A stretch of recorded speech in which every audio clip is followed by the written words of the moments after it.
નમસ્કાર. આજે રાજ્ય સરકારે બનાસકાંઠા જિલ્લાનું વિભાજન કરી અલગ થરાદ જિલ્લો બનાવ્યો છે તે બાબતને હું આવકારું છું. પરંતુ મારા મત વિસ્તાર કાંકરેજ તાલુકાને થરાદ જિલ્લામાં જે સમાવેશ કર્યો છે બાબતને હું વખોડી કાઢું છું.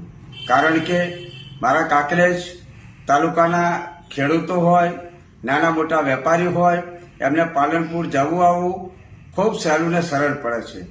નાના મોટા ધંધા સાથે સંકળાયેલા લોકોને પણ જવું આવવું ખૂબ સહેલું ને સરળ પડે છે.